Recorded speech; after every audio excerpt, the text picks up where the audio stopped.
Hello student, अब आपके समक्ष आज का जो क्लास है वो एनाटॉमी डिवीजन के बारे में बताने के लिए आज का क्लास रखा गया है। आज का टॉपिक जो है वो एनाटॉमी डिवीजन यानी शरीर, मानव शरीर रचना विज्ञान का वर्गीकरण कैसे हम करते हैं, उसको पढ़ने के लिए और आसान कैसे बनाते हैं, उस पर हम आपके बीच चर्चा करते हैं।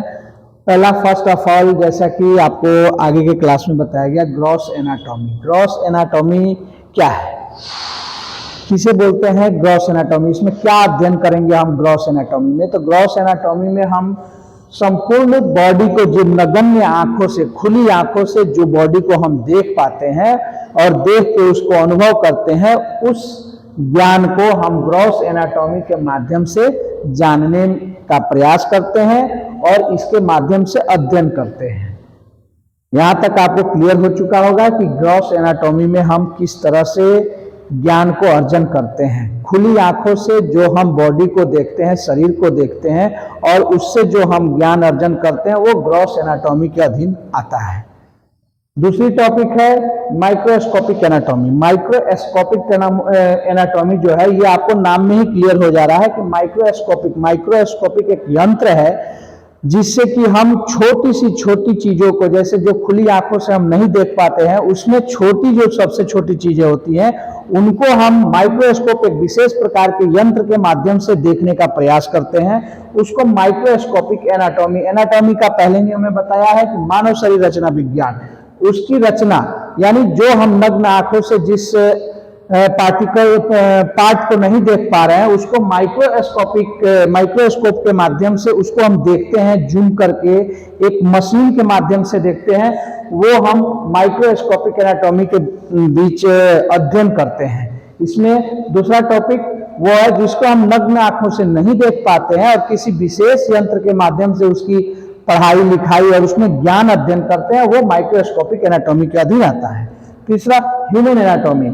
ह्यूमन एनाटॉमी पहले भी आपको हमने बताया है कि हम लोग जो एनाटॉमी पढ़ रहे हैं मेडिकल साइंस में, ये ह्यूमन एनाटॉमी को ही हम लोग पढ़ रहे हैं, जिसमें मानव शरीर रचना विज्ञान, इसी के अधीन आपको एनाटॉमी डिवीजन में एक पार्ट ये भी आता है। एनाटॉमी डिवीजन में अब जो जानवरों पे अध्ययन करते हैं, जानवरों के बारे में पढ़ाई करते हैं, जानवरों के बनावट के बारे में देखते हैं, जानवरों के जो डॉक्टर होते हैं, जानवर के जो पैरामेडिक से स्टाफ होते हैं, उनको जूटॉमी पढ़ाया जाता है और उसके माध्यम से बताया जाता है कि इस जानवर की बनावट कैसी है, उसका ऑर्गन्स कैसा है, उसका पार्ट्स कैसा है। ये जू एंटोमी में आता है। इम्बायोनिक एनाटॉमी, इम्बायोनिक एनाटॉमी ये क्या है?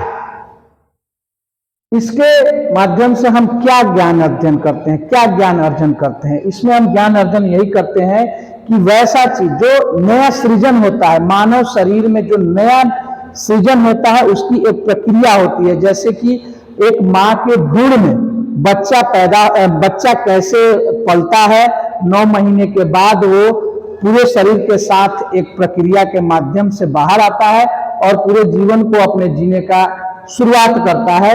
वो जो प्रजनन की सारी विधि व्यवस्था है कि फीटस में किस तरह से डेवलपमेंट होता है, किस तरह से बच्चे का विकास होता है, वो उसका ज्ञान हम लोग इसके माध्यम से लेते हैं। इसको एक और नाम दिया जाता है डेवलपमेंट एनाटॉमी, क्योंकि इसमें एक नया जीवन डेवलप करता है, एक नया मानव शरीर उसमें डेवलप करता है। उसके बारे में हम इसके माध्यम से जानकारी और ज्ञान का अर्जन करते हैं। उसके बाद आता है सेलुलर एनाटॉमी। सेलुलर एनाटॉमी क्या है, इसके माध्यम से हम क्या जानते हैं? तो जिससे हमारा शरीर का निर्माण हुआ है उसमें सबसे प्रथम पार्ट जो होता है वो सेल होता है, कोशिका। वो कोशिका का निर्माण कैसे होता है, वो कोशिका से फिर जाके धीरे धीरे उत्तक टिश्यू कैसे बनते हैं, टिश्यू से ऑर्गन्स कैसे बनते हैं, ऑर्गन से सिस्टम कैसे बनते हैं, सिस्टम के बाद मानव शरीर कैसे बनता है, ये सबका शुरुआत यहाँ से सेलुलर एनाटॉमी के माध्यम से हम लोग करते हैं और उसकी ज्ञान हम सेलुलर एनाटॉमी में लेते हैं। कंपैरेटिव एनाटॉमी जो है, कंपैरेटिव में क्या है? कंपैरेटिव का मीन्स क्या? कंपैरेटिव मीन्स क्या? आप लोग में से कोई बताएंगे कि कंपैरेटिव मीन्स क्या?